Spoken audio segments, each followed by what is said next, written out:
नमस्कार, मी विलास बडे. न्यूज 18 लोकमतच्या या बुलेटिनमध्ये आपल्या सगळ्यांचं स्वागत. बुलेटिनच्या सुरुवातीला बातमी अर्थातच राज्यातल्या पूरग्रस्तांसाठी राज्य सरकारने दिलेला मोठा दिलासाची.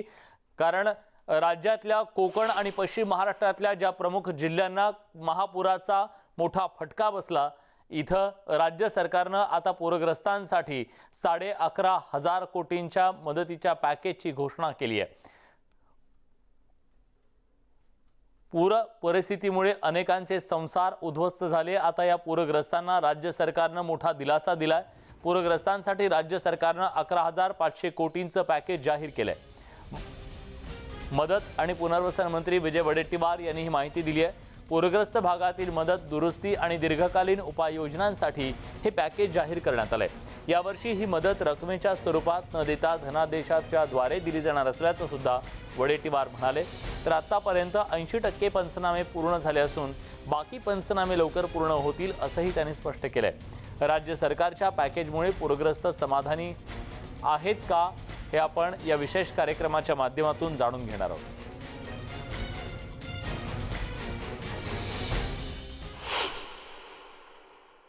शेतीचा प्राथमिक अंदाज आता आलेला आहे. पुन्हा पंचनामे सुरू आहेत. 80% आता आमच्याकडे माहिती उपलब्ध झाली. साधारण 4 लाख हेक्टर शेतीचं नुकसान आता झाल्याची माहिती आहे. पुन्हा पूर्णतः पंचनामे झाल्यानंतर त्याची माहिती होईल. आणि त्याचबरोबर मत्स्य व्यवसाय असतील त्यांना सुद्धा मदत या ठिकाणी केली जाणार आहे. MSCBचं नुकसान झालेलं आहे. ग्रामीण विकास विभागाचं, ग्रामीण विकास म्हणजे ग्रामीण भागातील रस्ते, शाळा याचा सुद्धा यामध्ये समावेश आहे. नगर विकास विभागांचे म्हणजे शहरी भागातील रस्ते आणि नाल्यांचं मोठ्या प्रमाणात नुकसान झालेलं आहे, त्याचा सुद्धा यामध्ये समावेश आहे. अशा प्रकारे 11,500 कोटी रुपये, 11,500 कोटी रुपये या सर्व आपत्ती भागातील लोकांसाठी आणि त्या विभागासाठी ही मदत आज सरकारने जाहीर केलेली आहे. व्यापारी आणि दुकानदार आणि ही टपरीधारक आहे, ही साधारणतः 16,000च्या पेक्षा थोडी वाढू शकेल. पण आत्ताची माहिती जी आमच्याकडे आहे उपलब्ध झालेली आहे ती 16,000ची आहे. आणि पूर्णतः घरांच्या संदर्भात सुद्धा पुन्हा माहिती आम्ही घेत आहोत. पण प्रति घर 1.5 लाख रुपये देण्याचं म्हणजे कॅबिनेटने आणि माननीय मुख्यमंत्र्यांनी त्याला मान्यता दिलेली आहे. आणि त्याबरोबर बाकी आपण शेतीचं सांगितलंय. शेतीचं नुकसान पुन्हा पूर्ण पंचनामे होऊ देत. त्यानंतर NDRFच्या निकषाच्या पलीकडे जाऊन शेतीला सुद्धा त्या पद्धतीचं नुकसानची मदत दिली जाणार. 5,000 रुपये SDRFचे निकष आहेत सानुग्रह अनुदानाचे, ते आम्ही वाढवून 10,000 रुपये करतो आहोत. त्याबरोबर दुकानदारांसाठी 50,000 रुपये आणि टपरीधारकांसाठी 10,000 रुपयाची मदत राज्य शासनाने घोषित केलेली आहे. पूर्णतः घर पडलं असल्यास 1,50,000 रुपये, 50% पर्यंत क्षतिग्रस्त झालेल्या घरासाठी 50,000 रुपये आणि त्याबरोबर 25% पर्यंत क्षतिग्रस्त घरासाठी 25,000 आणि अंशतः घरासाठी किमान 15,000 रुपये. अशा प्रकारे ही घोषणा माननीय मुख्यमंत्री महोदयांच्या निर्देशाप्रमाणे आज कॅबिनेटमध्ये झालेल्या चर्चेनुसार या सर्व आपदग्रस्त लोकांच्यासाठी ही घोषणा होत आहे. दरडी कोसळून घर तिकडे गावच्या गाव त्या दरडीखाली आलेला आहे. अशा घरांचं पुनर्वसन करण्याचं कामाच्या माध्यमातून आजही तो निर्णय झालेला आहे. त्याची घोषणा स्वतंत्र प्रेस नोट स्वतंत्र विभाग काढणार आहे. पण त्यावर सुद्धा माननीय मुख्यमंत्र्यांनी आज निर्देश दिलेत की यासाठी स्वतंत्र धोरण करून पुढच्या कॅबिनेट पुढे यायचं आहे आणि त्याची तयारी करून आम्हाला सूचना केलेल्या आहेत. त्या पद्धतीनं पुढच्या 1-2 कॅबिनेटमध्ये सगळी तयारी करून त्यासाठी स्वतंत्र असं धोरण अतिधोकादायक गावांसाठी, की जे गावांची नोंद कधी यामध्ये नव्हती, की धोकादायक ही आहे त्याच्यामध्ये नव्हती, अशा गावांचा सुद्धा त्यामध्ये आता काही गावांचा समावेश करावा लागेल. ही सगळी गावाची एक स्वतंत्र माहिती गोळा करून त्यासाठी त्यांचं काही गावाची तातडीनं त्या ठिकाणी पुनर्वसन करण्याची आवश्यकता आहे किंवा हलवण्याची आवश्यकता आहे, या सुद्धा सूचना संबंधित यंत्रणेला दिलेल्या आहेत.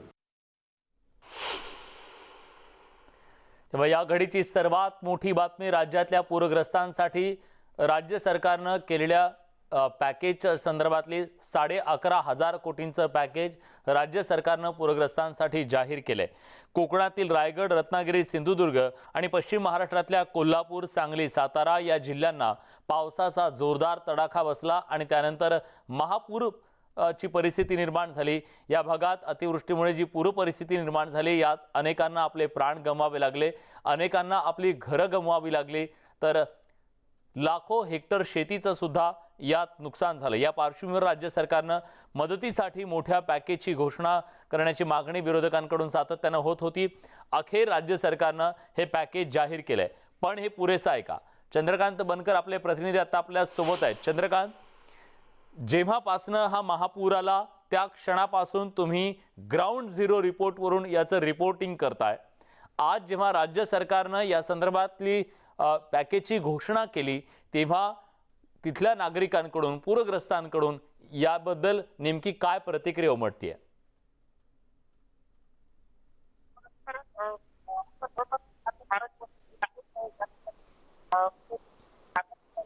माफ करा, तुमचा आवाज आमच्यापर्यंत नीट पोहोचत नाहीये, पण पुन्हा एकदा आम्ही तुमच्याकडे येण्याचा प्रयत्न करूया. पण आत्ताची या घडीची सगळ्यात मोठी बातमी, राज्य सरकारनं पूरग्रस्तांना मोठा दिलासा देत 11,500 कोटींच्या भल्या मोठ्या पॅकेजची घोषणा केलेली आहे. आज झालेल्या मंत्रिमंडळाच्या बैठकीत हा महत्त्वाचा निर्णय घेण्यात आलेला आहे. नुकत्याच झालेल्या अतिवृष्टीमुळे राज्यात पुरामुळे झालेल्या नुकसानीपोटी तातडीची मदत आणि दुरुस्ती, इतर दीर्घकालीन उपायांसाठी हे 11,500 कोटींचं पॅकेज जाहीर करण्यात आलेलं आहे. मुख्यमंत्री उद्धव ठाकरे तसंच उपमुख्यमंत्री अजित पवार यांच्या उपस्थितीत आज बैठक पार पडली. त्यानंतर मदत आणि पुनर्वसन विभागानं नुकसानीबद्दलचं सादरीकरण केलं आणि त्याच्यानंतर मग ही घोषणा करण्यात आलेली आहे या संपूर्ण पॅकेजची.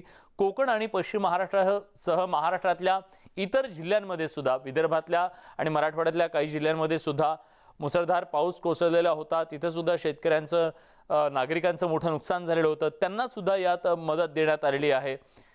मुख्यमंत्री उद्धव ठाकरे आणि अजित पवार यांच्या उपस्थितीत झालेल्या या बैठकीत पूरग्रस्तांसाठीचं एक मोठं पॅकेज आज राज्य सरकारनं जाहीर केलंय. कोकण आणि पश्चिम महाराष्ट्रासह महाराष्ट्रात अतिवृष्टी, महापूर, दरडी कोसळल्या आणि त्यामुळे अनेकांचे मृत्यू झालेले होते. अनेकांना आपली घरदारं गमवावी लागलेली होती. दुकानांचं प्रचंड मोठं नुकसान झालं. त्यामुळे व्यापारी त्रस्त आहेत. त्यांच्या वेदना ते सातत्यानं सरकार दरबारी बोलून दाखवत आहेत. शेतकरी ज्यांची जमीन खरडून गेलेली आहे किंवा त्यांच्या जमिनीत इतर राडारोडा येऊन पडलेला आहे, जमीन वाहून गेलेली आहे, अशा अनेक नुकसानीच्या गोष्टी घडलेल्या आहेत. त्याच्याबद्दल सुद्धा आता शेतकऱ्यांची मागणी होती, त्यांना तातडीनं मदत देण्यात यावी. रस्त्यांचं मोठं नुकसान झालेलं आहे. रस्ते, शेती, घरं, MSCB अशा अनेक गोष्टी आहेत ज्याचं मोठं नुकसान झालेलं होतं या महापुराच्या संकटामध्ये. या प्रत्येकाला आता राज्य सरकारकडून मदतीचा हात देण्यात आलेला आहे. आता आपल्यासोबत राज्याचे माजी अर्थमंत्री, भाजपचे नेते सुधीर मुनगंटीवार आपल्यासोबत जोडले गेलेले आहेत. सुधीर भाऊ, तुम्ही सातत्यानं मागणी करत होतात विरोधक की राज्य सरकारनं तातडीनं ही मदत दिली जावी. राज्य सरकारनं सध्याच्या आर्थिक परिस्थितीमध्ये घोषित केलेलं 11,500 कोटींचं हे पॅकेज, तुमची पहिली प्रतिक्रिया काय? नाही, प्रश्न किती हजार कोटीचं पॅकेज आहे हे महत्वाचं नसतं. महत्वाचं असतं की जो पूरग्रस्त आहे, ज्याला फटका बसला, त्याला तुम्ही काय मदत करणार आहात. म्हणजे एका एकराच्या मागे आपली काय मदत असेल, ज्याचं घर पूर्णपणे बाधित झालं त्याला काय मदत असेल, आंशिक बाधित झालं त्याला काय मदत असेल, ज्याची फळबाग असेल त्याला काय मदत असेल, ज्याच्या घरात 48 तास पाणी होतं त्याला काय मदत असेल, ज्याच्या घरातला करता म्हणजे याच्यात साधारणतः 178 लोकांना जीव गमवावा लागला एकूणच महाराष्ट्रात एका दिवशी, यांना काय मदत असेल हे महत्वाचं आहे. पॅकेजचा आकडा का महत्वाचा नसतो? ही जनतेच्या डोळ्यात धूळफेक करण्याचा प्रयत्न कधी कधी अधिकारी करतात. उदाहरण, कोरोनाचं 5,472 कोटीचं पॅकेज घोषित झालं. आता 3300 कोटी त्यापैकी आपण कोरोनावर आरोग्यासाठी खर्च करणार होतो. झालेत का? नाही झालेत. कारण हे पॅकेज, हा पॅकेजचा जो आकडाच असतो, हा मुळात याला आधार काय आहे? 11,500 कोटीच्या पॅकेजला आपण त्यांच्या दुःखाला, वेदनेला हे एका मर्यादेत बांधणार आहोत का? आपण असं म्हणणार आहोत का की 11,500 कोटीमध्ये जेवढे बसतील तेवढे बसतील, त्याच्या पुढे आम्ही बसणार नाही?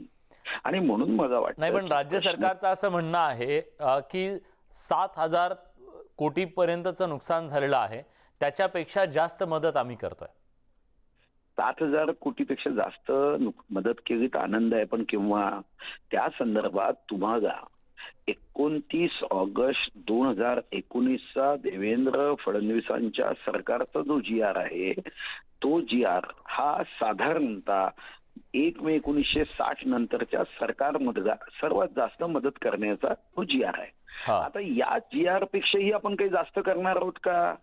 किंवा या GR मध्ये जसं आपण निर्णय केले होते की आंशिक एखाद्याच्या घराची पडझड झाली तर त्याला 95,000 काही रुपये देणार होतो, आपण त्या घराच्या संदर्भात मदत करणार होतो. खरं तर या सरकारने 29 ऑगस्ट 2019च्या GR नुसार शहरी भागांना 15,000 रुपये थेट द्यावे लागायचे. पण यामध्ये मी जेव्हा यांचं एका चॅनलवर बघितलं, हे म्हणाले आम्ही 10,000 देऊ, 5,000 रुपयाचं धान्य देऊ. का 5,000 रुपयाचं धान्य द्यायचं? त्यांना घेऊ द्या ना. 5,000चं धान्य तुम्ही धान्य का देता? या अगोदर 15,000 रुपये नगदी दिले. शेतामध्ये जर पुराच्या संदर्भातली रेती आली असेल तर तेव्हाही निर्णय केला की आपण त्याचं सर्व पुन्हा शेती योग्य करण्यासाठी मदत करू. असे अनेक निर्णय आहेत. या 11,500 कोटी काय 12,500 कोटी हा विषय नाही. विषय हा आहे की यामध्ये 29 ऑगस्ट 2019चा देवेंद्र फडणवीसांचं सरकार असताना जो GR होता, या GR मध्ये काही वाढ केली आहे का?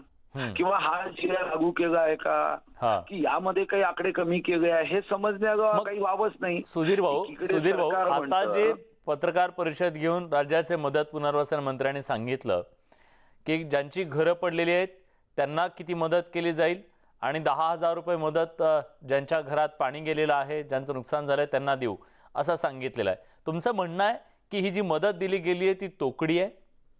नाही, मी तर स्पष्टपणे सांगतोय की 29 ऑगस्ट 2019चा GR, 29 ऑगस्ट 2019चा GR जसाच्या तसा लागू करा, एवढंच मत आहे. आणि मग तुम्ही नुकसान भरपाई किती द्यावी लागते हा आकडा काढा. आणि तिसरा मुद्दा, जर सरकार असं म्हणत असेल की त्यांच्याकडे, कारण मी आजच एका कलेक्टर साहेबांना फोन केला, अजून काही पंचनामेच होणे बाकी आहे. मग तुम्ही हा आकडा पॅकेजचा जो काढताय, साधारणतः पॅकेजचा आकडा काढताना गृहीत काय असतं? जेव्हा मला अजूनही आठवतं की ऑगस्ट महिन्यात आमची ही कॅबिनेट झाली होती, तेव्हा सुद्धा मी अर्थमंत्री म्हणून हीच भूमिका मांडली की पंचनामे किंवा त्याबद्दलची सविस्तर माहिती ही येत बसेल. आपल्याला काय मदत करणार आहोत हे निश्चित केलं पाहिजे. आणि मग 29 ऑगस्ट 2019चा GR निघालाय. त्याच्यामध्ये आता मदत पुनर्वसन मंत्र्यांनी ज्या काही घोषणा केल्या असतील मला माहिती नाही, पण त्यांनी एवढ्या स्पष्ट शब्दात सांगितलं की 29 ऑगस्ट 2019चा GR आम्ही लागू करतोय. एवढंच नव्हे तर यामध्ये अजून काही गोष्टींची आम्ही वाढ करतोय. एवढं स्पष्ट झालं. आणि काय वाढ केली 29 ऑगस्ट 2019च्या GR मध्ये? तर आनंद आहे, मी स्वतः सरकारचं कौतुक करेन. पण सरकारने जनतेला कोणत्याही परिस्थितीत त्यांची दिशाभूल होईल अशा पद्धतीचं वक्तव्य करू नये. आपण असं आहे की आता तुम्ही म्हटल्यानंतर मी तुम्हालाही विनंती करेन, 11,500 कोटीचं पॅकेज केलं ना, मग त्याचा तुम्हाला CF ऍडव्हान्स काढावा लागेल. कारण इतकं काही डिझास्टर मॅनेजमेंट मध्ये इतके पैसे उपलब्ध नाहीये. आपण वाट पाहू ना किती दिवसात CF ऍडव्हान्स घेतला जातो. म्हणजे मला असं वाटतं व्यक्तिगत रीतीने की तुमच्या लक्षात येईल. काय होतं, दुर्दैवानी राज्यकर्ते अशा दुःखाच्या प्रसंगात सुद्धा कारण नसताना राज्यकर्त्यांनी राजकारण करू नये, मदतीचा हात पुढे करावा हीच विनंती आहे. नक्कीच. आणि मी पुन्हा पुन्हा सांगतोय की सरकारने हेतू अतिशय प्रामाणिक असेल तर काय मदत करणार आहे. 29 ऑगस्ट 2019 मध्ये GR मध्ये असणाऱ्या ज्या काही बाबी आहे या बाबीमध्ये आम्ही वाढ करतो आहे, एवढं जरी म्हटलं ना खूप आनंद होईल. आणि मी तुमच्या माध्यमातून सरकारचं मनापासून हृदयापासून अभिनंदन करेन. माझी विनंती एवढीच असणार आहे की जनतेला कृपया फसवू नये.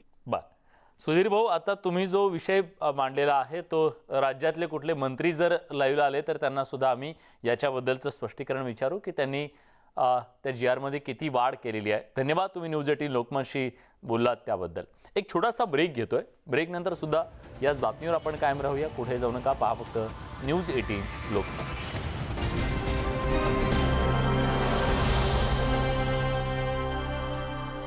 ब्रेक नंतर तुमचं पुन्हा एकदा स्वागत. कोकण आणि पश्चिम महाराष्ट्रात आलेल्या महापुराच्या संकटात ज्यांचं नुकसान झालं त्या पूरग्रस्तांसाठी राज्य सरकारनं 11,500 कोटींचं पॅकेज आज घोषित केलंय आणि त्या संदर्भात आपण चर्चा करतोय, बोलतोय. स्वप्नील घाग चिपळूण आपले प्रतिनिधी आता आपल्या सोबत आहेत. स्वप्नील, चिपळूण मधल्या नागरिकांचा आक्रोश आम्ही बघितला. तुम्ही तिथल्या व्यापाऱ्यांचं काय म्हणणं आहे, त्यांचं किती मोठं नुकसान झालंय हे सुद्धा महाराष्ट्राच्या समोर ठेवलं. पण आता राज्य सरकारनं जेव्हा एका पॅकेजची घोषणा केली आहे तेव्हा तिथल्या सर्वसामान्य नागरिकांचं आणि व्यापाऱ्यांचं या आकड्यानं समाधान होतंय का? विलास, पॅकेज जाहीर झाल्यानंतर आपण अनेक व्यापाऱ्यांशी संवाद साधले, त्यांच्या प्रतिक्रिया जाणून घेतल्या. मात्र सर्वांचे एकच असं म्हणणं आहे की या ज्या पॅकेज मधून त्यांना प्रत्यक्ष मदत मिळणार आहे त्यातून काहीही साध्य होणार नाहीये, त्यांच्या हातात काही मिळत नाहीये. त्यांना या जे व्यापाराचं नुकसान झालंय किंवा जे धंद्यांचं त्यांचे नुकसान झालंय त्याच्यामुळे त्याच्यातून उभारी घेण्यासाठी त्यांना ही जी मदत सरकारने जाहीर केलेली आहे ती अत्यंत कमी पडते.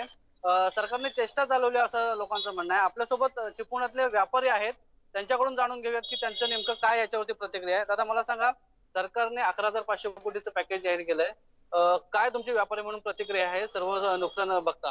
मुळात हे सरकारने जे पॅकेज जाहीर केलेलं आहे 11,500 कोटीचं, ते संपूर्ण महाराष्ट्रातील जे काही जिल्हे, तालुके, गावं बाधित झाले, तिथं पूर परिस्थिती निर्माण झालेली आहे, तर अशा सर्व गावासाठी आहे.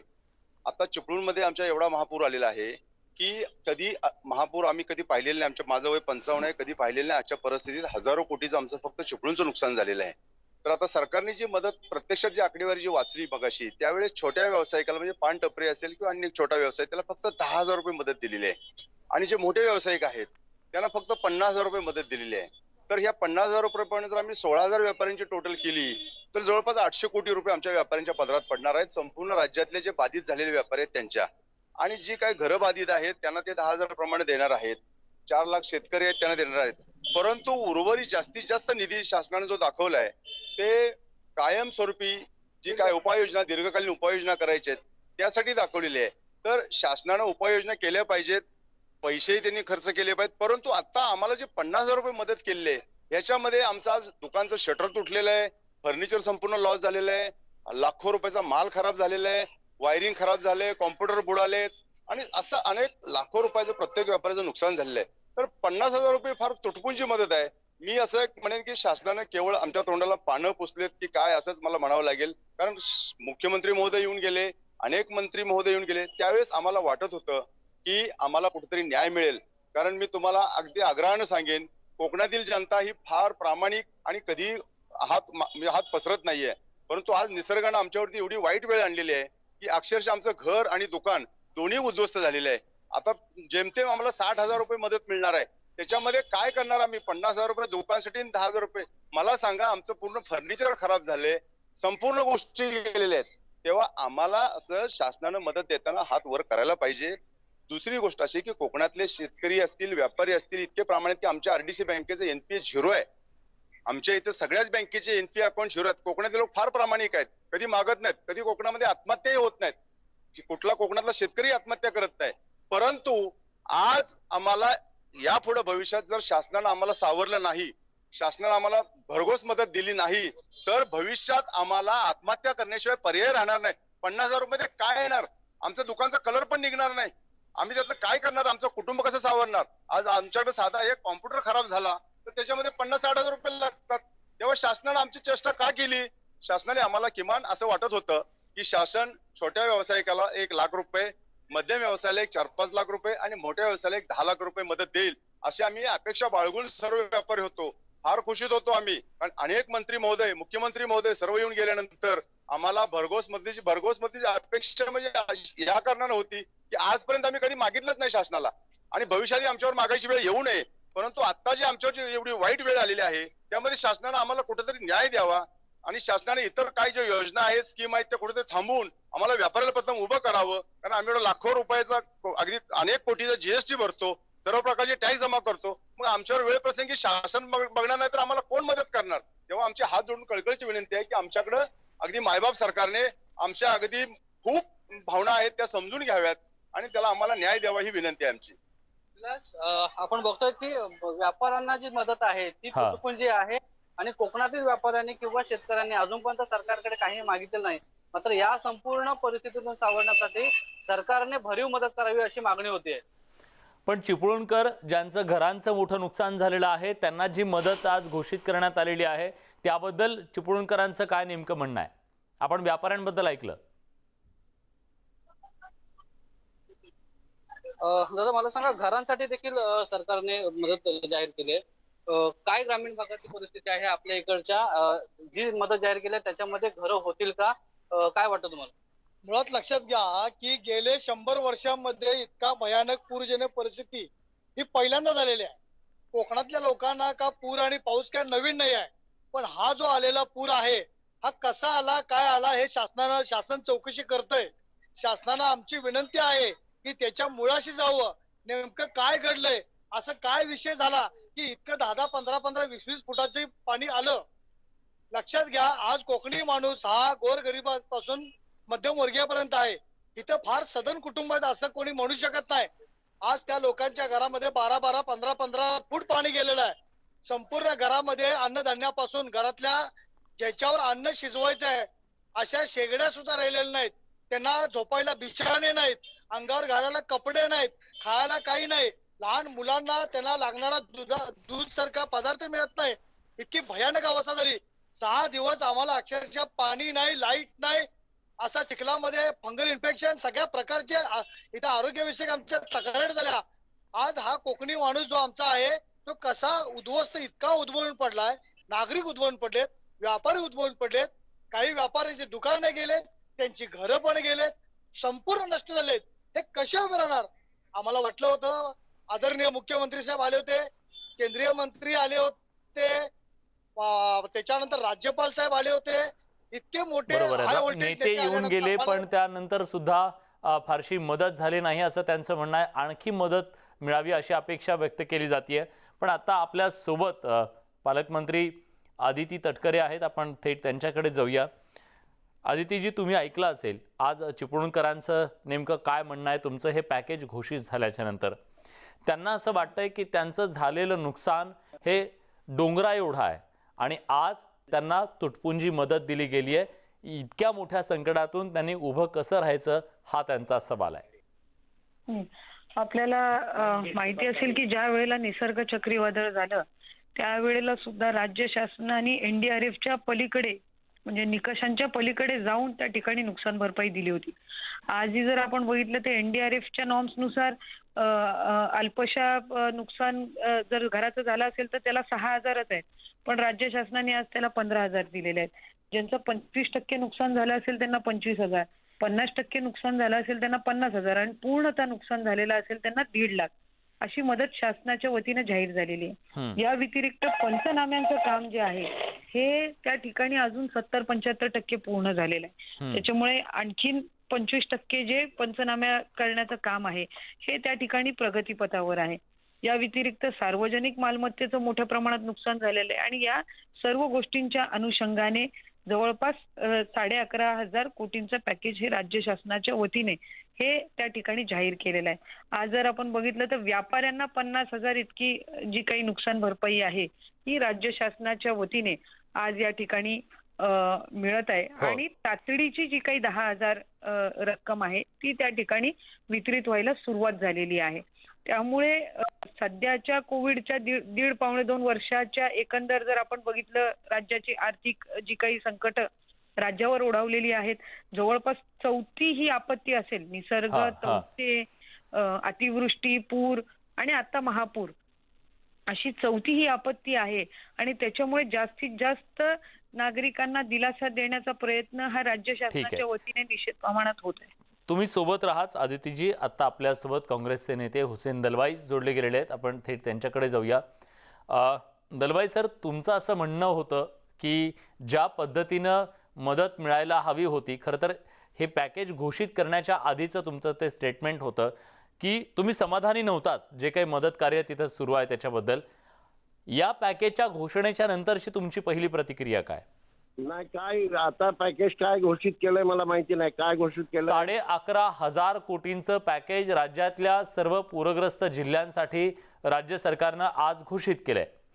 या पॅकेजनुसार घराचं 50% नुकसान झालं असेल तर 50,000, ज्यांचं संपूर्ण नुकसान झालंय त्यांना 1.5 लाख, ज्यांचं 25% नुकसान झालंय त्यांना 25,000 आणि 10,000 रुपये पूरग्रस्तांसाठी.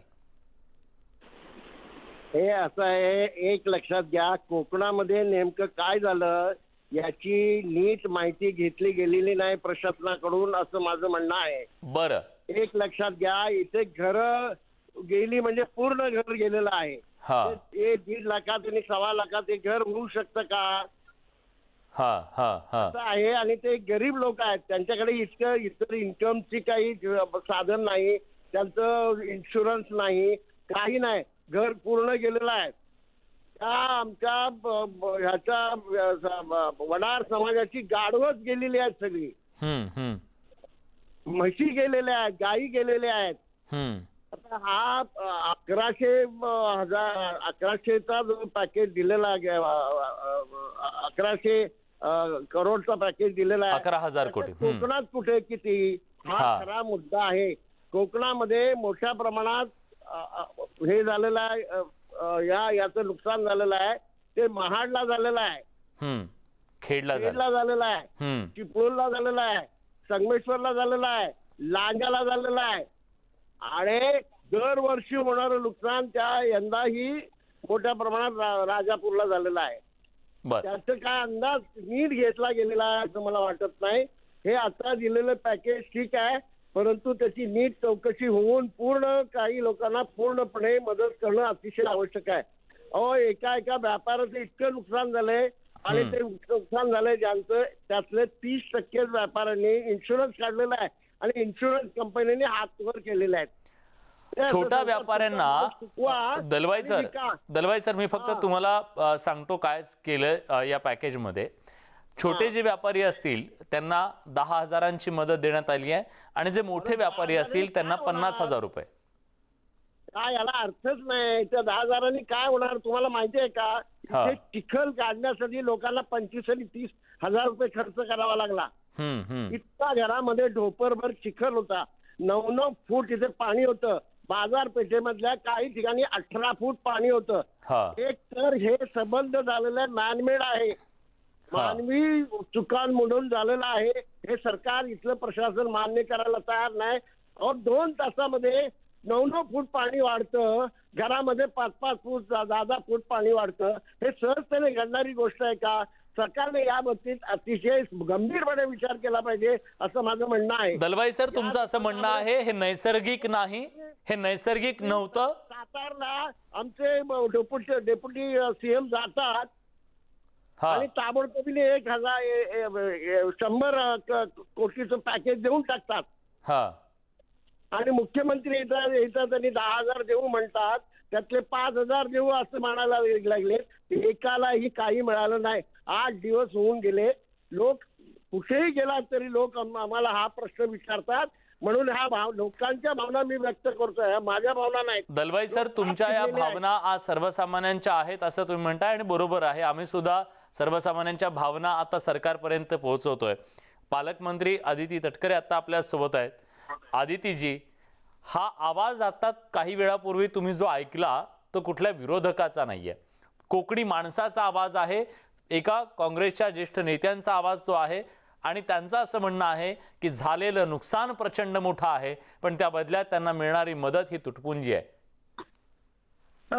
मला या ठिकाणी दलवाई साहेबांनी जे काही मत व्यक्त केलं त्याबाबत निश्चितपणाने मी पहिल्या दिवसापासून 22 तारखेपासून महाडमध्ये आणि पोलादपूरमध्येच आहे. त्याच्यामुळे तिथली परिस्थिती ही मी त्या ठिकाणी अनुभवलेली आहे. पण आपण जर बघितलं तर त्या स्वच्छतेचा मुद्दा त्यांनी या ठिकाणी मांडला. स्वच्छतेसाठी प्रत्येक नगरपालिकेला त्वरितच त्या ठिकाणी शासनाच्या वतीने किमान 2-2 कोटीची रक्कम ही स्वच्छतेसाठी फक्त देण्यात आलेली आहे. त्यामुळे त्यानुसार आदितीजी त्यांचं असं म्हणणं आहे, मला पूर्ण करू द्या मग आपण त्याच्यात त्यांनी जे मुद्दे व्यक्त केले त्या संदर्भामध्ये मी बोलते. त्यामुळे स्वच्छता हा शहरातला सर्वात मोठा आव्हान आहे, कारण एखादी पूर परिस्थिती येऊन जाते त्याच्यानंतर रोगराई पसरण्याची ही सर्वात मोठी त्या ठिकाणी एक समस्या किंवा एक भीती असते. त्यानुसार स्वच्छतेसाठी प्रत्येक नगरपालिकेने जी मागणी केली त्यानुसार त्या ठिकाणी शासनाच्या वतीने त्यांना ठोक तरतुदीतून नगर विकासच्या माध्यमातून निधी देण्यात आला. इन्शुरन्स कंपन्यांच्या बाबत पहिली ज्या वेळेला पुराच्या परिस्थितीनंतर मंत्रिमंडळाची बैठक झाली त्यामध्ये आम्ही कोकणातले जे लोकप्रतिनिधी असेल, मी असेल, उदय सामंत साहेब असतील, अनिल परब साहेब असतील, आम्ही सगळ्यांनी तिथे सन्मान्य मुख्यमंत्री महोदयांना विनंती केली की इन्शुरन्स कंपन्यांबाबत म्हणजे जसं 2005 साली आदरणीय पवार साहेब ज्या वेळेला एम्पॉवर्ड ग्रुप ऑफ मिनिस्टर्सचे अध्यक्ष असताना 50% रक्कम इन्शुरन्स कंपन्यांना त्वरित द्यायला लावलेली होती, त्या अनुषंगाने आपण ती इन्शुरन्स कंपन्यांना तशी सूचना केली पाहिजे. या व्यतिरिक्त त्यांनी मानसिक त्रास व्यापाऱ्यांना किंवा तिथल्या नागरिकांना त्यांच्या कागदपत्रांच्या पूर्ततासाठी करू नये आणि त्यांनी महसूल विभागाचा पंचनामा ग्राह्य धरावा ही सुद्धा आम्ही त्या ठिकाणी विनंतीपूर्वक सूचनाही केली. त्यानुसार सन्मान्य मुख्यमंत्री महोदय, सन्मान्य उपमुख्यमंत्री महोदयांनी इन्शुरन्स कंपन्यांसुद्धा सोबत बैठक सुद्धा घेतली. त्या बैठकीनंतर लगेचच इन्शुरन्स कंपन्यांचे सर्व्हर्स त्या ठिकाणी गेले, त्यांनी तिथली पूर्णपणाने माहिती घेतली. काल जर आपण बघितलं तर सन्मान्य आपल्या फायनान्स मिनिस्टर निर्मलाजींची सुद्धा आदरणीय खासदार सुप्रियाताईंनी आणि तटकरे साहेबांनी खासदारांनी त्यांच्यासोबतही बैठक घेऊन विनंती केली की इन्शुरन्स कंपन्यांना केंद्र शासनाकडून सूचना देण्यात याव्या की त्यांनी 50% इन्शुरन्सची रक्कम ही व्यापाऱ्यांना त्वरित त्या ठिकाणी द्यावी आणि त्यांचे जे कडक निकष किंवा नियम आहेत हे त्यांनी या पुराच्या परिस्थितीमध्ये शिथिल करावे. त्यातून व्यापाऱ्यांना निश्चितपणाने मोठ्यातला मोठा दिलासा हा मिळणार आहे. आज जर आपण बघितलं तर कोकणाला नैसर्गिक आपत्ती असेल, निसर्ग चक्रीवादळ, तौक्ते चक्रीवादळ असेल आणि आता आलेला महापूर असेल, या तिन्ही आपत्त्यांमधना खरं तर सावरण्याचा प्रयत्न हा कोकण वारंवार करतच आहे. पण माझी या ठिकाणी एकच फक्त विनंती असते की आपण दरवेळेला राज्य शासनाकडनं अपेक्षा करतो. एनडीआरएफचे जे निकष आहेत ते 2012 आणि 13 सालचे आहेत. आज त्यांनी सुद्धा निकष बदलून जास्तीत जास्त मदत ही कोकणाला पूर्वपदावर आणण्यासाठी केली पाहिजे. त्यानुसार सुद्धा आदितीजी काही वेळापूर्वी आम्ही राज्याचे माजी अर्थमंत्री सुधीर मुनगंटीवार यांच्याशी बोललो. त्यांनी एक महत्त्वाचा मुद्दा असा मांडलेला आहे की जेव्हा पश्चिम महाराष्ट्रामध्ये महापूर आलेला होता त्यानंतर तत्कालीन फडणवीस सरकारनं जो GR काढला, मदतीची जी घोषणा त्या GR नुसार केली, त्या GR इतकी मदत आहे की त्या GR पेक्षा जास्त मदत आहे असा त्यांनी सवाल उपस्थित केलाय. नाही म्हणजे मला लक्षात नाही आलं. जेव्हा पश्चिम महाराष्ट्रामध्ये सांगली, सातारा, कोल्हापूर या भागात महापूर आला होता 2019ला, तेव्हा फडणवीस सरकारनं एक GR काढून मदतीची घोषणा केलेली होती, मदतीचे निकष बदललेले होते. त्याच्यापेक्षा तुम्ही घोषित केलेली ही मदत जास्त आहे की तेवढीच आहे असा त्यांचा प्रश्न होता.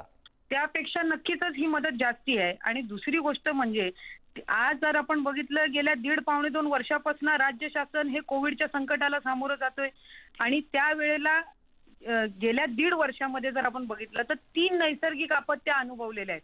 म्हणजे निसर्ग चक्रीवादळाला पण आपण सामोरं गेलो 3 जून 2020 रोजी, 15 मेला तौक्ते वादळ आलं आणि त्याच्या 1.5 महिन्यातच आज हे महापूरचं संकट आलेलं आहे.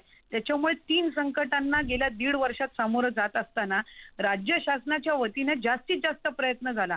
आज आपण बघितलं की तौक्ते ज्या वेळेला चक्रीवादळ आलं त्यावेळेला गुजरातला 1000 कोटींचं पॅकेज लगेचच त्वरित जाहीर करण्यात आलं. पण आज या परिस्थितीमध्ये ज्या वेळेला किमान 11 जिल्हे बाधित, म्हणजे आता कोकणातले असतील रायगड असेल, रत्नागिरी असेल, सिंधुदुर्ग असेल, सांगली, सातारा आणि त्याचबरोबर कोल्हापूर या 6 जिल्ह्यांमध्ये मोठ्यातलं मोठं नुकसान झालेलं असताना केंद्र शासनाने सुद्धा किमान 1000 कोटीचं पॅकेज तरी राज्य शासनाला सहकार्य म्हणून त्या ठिकाणी निश्चितपणाने दिलं पाहिजे. बर, पण आदितीजी आता हुसेन दलवाई आपल्या सोबत आहेत. त्यांनी जो मुद्दा मांडला, तुम्ही तर सांगताय की खूप मोठ्या प्रकारची मदत सुरू आहे आणि सातत्याने येणाऱ्या संकटाच्या काळात सरकारने ही मदत केलेली आहे. दलवाई सर, तुम्ही आत्ता जी मदत केलेली आहे, तुम्ही म्हणताय कमी आहे, पण तुमच्या सरकारमधले मंत्री, पालकमंत्री असं म्हणतायत, सगळे नेते म्हणतायत की नाही, ही मदत खूप आहे, भरपूर आहे, पुरेशी आहे. आदिती मॅडमला कदाचित कल्पना नसेल की अजून एकही पैसा मिळालेला नाही. मी रात्रंदिवस इथे गावागावात फिरतोय. प्रत्येक जण विचारतात तुमचं सरकार कुठे आहे, आम्हाला का मदत लोक करतायत. संबंध महाराष्ट्रातून, तुम्हाला सांगतो हैदराबादहून लोक आले, अमरावतीतून लोक आलेले आहेत मदत करायला. दलवाई साहेब, आम्ही 22 तारखेपासून तिथेच आहोत. मुख्य म्हणजे पहिल्या दिवसापासून आम्ही तिकडेच आहोत. इथे महाडला आमची तिथे जगताप मॅडम आहेत, त्यांनी तिथे बऱ्यापैकी स्वच्छता केलेली आहे. पण इथे अजूनही मला सॉस काढून, चपला काढून मी दलवाई साहेब आपल्या माहितीसाठी सांगू इच्छिते, घराघरामध्ये आहे आणि घरातलं चिखल काढायला लोकांना 25-25, 30 हजार खर्च करावा लागतो. आपण 10,000 देतो, तेही 10,000 सोडा. आज कुणीतरी सांगितलं 5,000 देणार, तेही अजून मिळालेलं नाही. ही वस्तुस्थिती तुम्ही जरा लक्षात घ्या. हे जर इतर पश्चिम महाराष्ट्रात घडलं तर तिथे व्यवस्थित सगळं होतं. कोकणाच्या संबंधात मेहरबानी करून दुजाभाव दाखवू नका, हे आमचं म्हणणं आहे. मी तुमच्याबद्दल माझी तक्रार नाही, तुम्ही कोकणीत आहात, तुमच्या त्याच भावना आहेत, पण तुम्ही मंत्री असल्यामुळे तुम्हाला ते बोलता येत नाही. परंतु कोकणाच्या संबंधामध्ये नेहमीच दुर्लक्ष केलं गेलेलं आहे. हे 3रं 4थं संकट आहे, लक्षात घ्या. मी आदितीजींना विचारतो, आदितीजी खरंच सांगा, खरंच कोकणावरती अन्याय होतोय का? यात मी एकच फक्त दुरुस्ती करू इच्छिते नम्रपणाने, की दलवाई साहेब जे म्हटले, आजचे जे निसर्ग चक्रीवादळ आहे किंवा तौक्ते चक्रीवादळ, याचा फटका कोकणाला निश्चितपणाने जास्त प्रमाणात बसला होता. कारण सिंधुदुर्ग आणि रत्नागिरी आणि रायगड जिल्हा त्यामध्ये बाधित होते. आज जी पुराची परिस्थिती आहे ती कोकणामध्ये पण आहे आणि पश्चिम महाराष्ट्रामध्ये पण आहे. त्याच्यामुळे ती फक्त एक दुरुस्ती या ठिकाणी करू इच्छिते. चिपळूण किंवा रत्नागिरी बाबत मी काही जास्त भाष्य करू इच्छित नाही, पण त्यांनी महाडचा या ठिकाणी उल्लेख केला. मी नम्रपणाने या ठिकाणी सांगू इच्छिते की महाडच्या स्वच्छतेसाठी आणि तिथे महाड शहरामध्ये परिस्थिती पूर्व पदावर आणण्यासाठी आम्ही मुंबई महानगरपालिका असेल, नवी मुंबई महानगरपालिका, ठाणे महानगरपालिका, पनवेल महानगरपालिका आणि त्याचबरोबर रायगड जिल्ह्यातल्या इतर नगरपालिका, नगरपंचायतीचे स्वच्छता कर्मचारी आणि सर्व यंत्रणा, किमान 700 ते 800 कर्मचारी फक्त स्वच्छतेसाठी त्या ठिकाणी महाड नगरपालिकेच्या काहीतरी गल्लत होतीये. त्यांनी असं म्हटलेलं नाही की रस्त्यावर, आता ह्या जे कर्मचारी आहेत ते रस्त्यावरचा गाळ काढण्याचं काम करतायत. सर्वसामान्य माणसाला त्याच्या घरातलं, त्याच्या दुकानातला. मी आपल्याला तेच सांगते की आज जवळपास 2,500 ते 3,000 लोकांनी 22 तारखेपासून महाडमध्ये आहे. 2,500 ते 3,000 लोक आज लोकांच्या घरामधला आणि दुकानांमधला कचरा आणि चिखल काढण्यासाठी सुद्धा मदत करत होते. आपण जर महाडमधील स्थानिक नागरिकांना विचारलं तर तेही आपल्याला सांगतील की किमान 2,500 ते 3,000 लोक, सेवाभावी संस्था असतील किंवा ही जी मी आता उल्लेख केलेली यंत्रणा असेल, ही फक्त स्वच्छतेसाठी महाड नगरपालिकेच्या यंत्रणेसोबत त्यांच्या मदतीसाठी त्या ठिकाणी आम्ही उपलब्ध करून दिली गेल्या 10 दिवसापासून. मी चिपळूण रत्नागिरीबाबत बोलणार नाही, कारण तिकडचं मी ज्या जिल्ह्याची पालकमंत्री आहे मी त्या संदर्भामध्ये नक्कीच बोलीन. आणि त्यांनी मदतीचा जो या ठिकाणी उल्लेख केला, नक्कीच 10,000 जी मदत, तातडीची मदत जी राज्य शासनाच्या वतीने जाहीर झालेली होती. मी त्या ठिकाणी स्थानिक ठिकाणी फिरत असताना मलाही लोकांनी काही विचारलं की आमचे आणखीन पैसे आलेले नाही, तातडीची मदत अजून पोहोचलेली नाहीये. 5,000 ची मदत जी आहे ही त्यांच्या अकाउंट्सला त्वरितच त्या ठिकाणी वर्ग वितरित झालेली आहे, अशी माहिती आम्हाला आजही त्या ठिकाणी देण्यात आली, जी आम्ही सुद्धा क्रॉस व्हेरीफाय करतोय. मॅडम मी खरंच मी सांगतो, मी नाही दलवाई दिलं, मी काय साहेब, मी खोटं बोलेन चिपळूण का? मधला मी हे नाही करणार, कारण तिकडची माहिती कदाचित तिथले पालकमंत्री देऊ इच्छित. नाही आज पण जो नाही आपण या नाही ठिकाणी नाही प्रश्न मांडला, आदितीजी आज हुसेन दलवाई काही कुठल्या राजकीय विरोधाला विरोध करणारे त्याच्यासाठी म्हणून ते बोलतात असं अजिबात नाही. आज कोकणाचा आवाज ते आपल्या समोर मांडतायत आणि जर वस्तुस्थिती आज ते ग्राउंडवर काम करत असताना ते त्यांना जर लोक सांगत असतील की तुमचं सरकार कुठं आहे, तुमची मदत कुठं आहे, तर ते तुम्ही नाही कुणीतरी बोलायला हवं ना, सांगायला हवं कुठं सरकार आहे. आम्ही सगळे त्याच भागातले आहोत आणि झालेली आपत्ती ही दुर्दैवी आहे. आम्ही सगळेच जण ते अनुभवत आहोत. सन्मान्य मुख्यमंत्री महोदयांनी 24 तारखेलाच कोकणाचा त्या ठिकाणी दौरा केला. त्यांनी लोकांना आश्वासन दिलं की पुनर्वसनाचा विषय असेल किंवा आपल्याला लॉंग टर्म नुसार त्या ठिकाणी ज्या उपाययोजना करायच्या असतील त्या असतील किंवा नुकसान भरपाई असेल. मी सुरुवातीला जो उल्लेख केला की पंचनामे करण्याचं काम अजूनही 25-30% बाकी आहे. शासनाने किंवा मुख्यमंत्री महोदयांनी म्हटलं की ज्या वेळेला पंचनामे करण्याचं काम त्या ठिकाणी पूर्ण होईल त्या ठीक आहे वेळेला आदितीजी, अगदी शेवटचं सांगा ह्या सगळ्या गोष्टी झाल्या, मदत कधी मिळणार आहे? सर्वसामान्य हातात मदत कधी मिळणार आहे? आणि ती 10,000 घोषित करून 5,000च का दिली जाते? अगदी शेवटचा प्रश्न. 10,000 रक्कमच आहे जी तातडीची त्यांच्याकडे वर्ग होणार आहे, याबाबत काही दुमत नाही. मागच्या वेळेला कुक्कुटपालन आणि हस्तकला विभाग म्हणजे जे छोटे व्यावसायिक असतात, आमचे गणपती कारखाने ज्यांचे असतात कोकणामधले, त्यांना त्यावेळेला निसर्ग चक्रीवादळच्या वेळेला दुर्दैवाने मदत ही एनडीआरएफच्या निकषानुसार मिळाली नव्हती. पण या वेळेला हस्तकला विभाग जो एक हेड आहे त्या अंतर्गत गणपती कारखाने असतील, ज्यांच्या पोल्ट्रीचं नुकसान झालेलं असेल, त्यांना सुद्धा यावेळेला इनफॅक्ट मदत ही दिली जाणार आहे. त्याच्यामुळे जी आज 11,500 कोटीचं पॅकेज राज्य शासनाच्या वतीनं जाहीर झालेलं आहे, हे लवकरात लवकर जे त्याची अंमलबजावणी सुरू होईल आणि वाटप सुरू होईल. पूरग्रस्तांपर्यंत ती मदत लवकरात लवकर पोहोचेल अशी आशा करूया. आदितीजी, तुम्ही न्यूज 18 लोकमतला सविस्तरपणे प्रतिक्रिया दिलीत त्याबद्दल तुमचे मनापासून आभार. हुसेन दलवाई जो कोकणाचा आवाज बुलंद करतायत, भलेही ते सरकारमध्ये असतील, सरकारचे सहयोगी पक्षामधले नेते असतील, पण त्यांनी आज कोकणावरती होणाऱ्या अन्यायाच्या बद्दल वाचा फोडून सरकारला घरचा आहेर दिलेला आहे. आशा करूया कोकणावरती अन्याय होणार नाही. आणि यासोबत बुलेटिनमध्ये एक छोटासा ब्रेक, कुठे जाऊ नका, पहा फक्त न्यूज 18 लोकमत.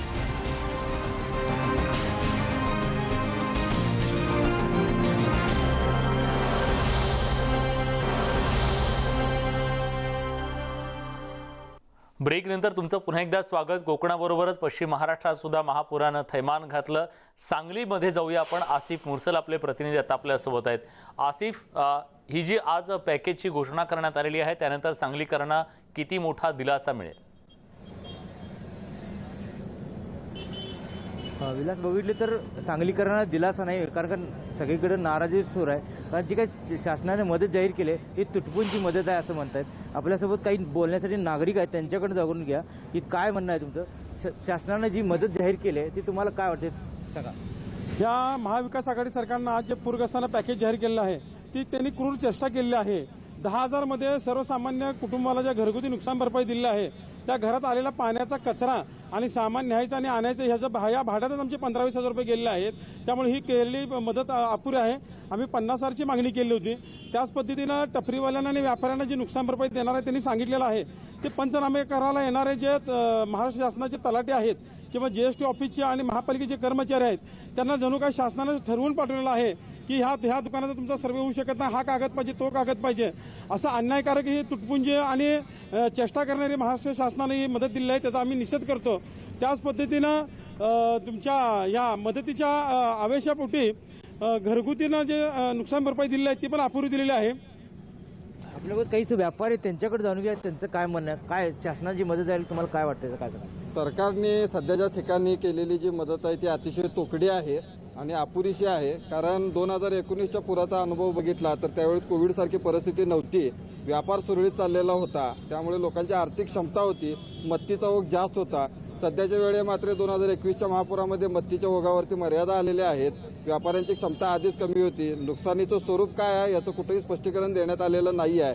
तसेच व्यापाऱ्यांच्या आस्थापनेचं जर नुकसान झालेलं असेल तर घरगुती नुकसानीप्रमाणे त्यांनाही 1.5 लाखाची रक्कम ही मॅक्झिमम मिळणं गरजेचं आहे. त्याच्यामध्ये याचा कुठेही खुलासा होताना दिसत नाही. तरी माझ्या माहितीप्रमाणे सरकारने किमान 1 लाख ते 2 लाखाच्या दरम्यान व्यापाऱ्यांना नुकसान भरपाई देणं अपेक्षित होतं. विलास, आपल्याबरोबर काही महिला आहेत, त्यांच्याकडून घेऊया. तुमचा संसार गाडा आता उभा राहू शकतो काय? सरकारनं जर मदत केली आहे यामध्ये? नाही, आमचा संसार गाडा उभाही राहू शकत नाही. पहिले गेले 19ला महापूर आला, नंतर 2 वर्ष कोरोना झाला, नंतर आता महापूर आला. आमचं कुटुंब चालवणं मुश्किल झालेलं आहे. आणि फेरीवाल्यांचं म्हणलं तरी सुद्धा म्हणजे त्यांचं बी मुश्किल झालेलं आहे. जिथं राहतात तिथं बी पाणी आहे आणि जिथं व्यवसाय करतात तिथं पण पाणी आहे. तर त्यांचा सर्वे करणार नाही आहे असं आम्हाला सकाळीच सांगण्यात आले. टपरी असतील, हातगाडीवाले असतील, भाजीवाले असतील, फळवाले असतील, यांचा सुद्धा आम्ही सर्वे करणार नाही म्हणून सांगितले. तहसीलदारांनी आम्हाला सक्त ताकीद केलं, त्यांचं करू नका, फक्त दुकानदारांनी घरांचं करा. विलास, बघितले की एकूणच जे काही आता लोकांचा संसाराचा जो गाडा उभारण्यासाठी जी काही गरज लागेल ती प्रशासनाकडनं तोटपुंजी वाटते असं नागरिकांचं मत आहे. विलास, निश्चितच सरकार याबद्दल विचार करेल अशी आशा करूया. धन्यवाद, तुम्ही ही सविस्तर माहिती इथपर्यंत पोहोचवलात त्याबद्दल. आणि याचसोबत या विशेष कार्यक्रमात आपण इथेच थांबतोय. ताज्या घडामोडींसाठी बघत रहा न्यूज 18 लोकमत.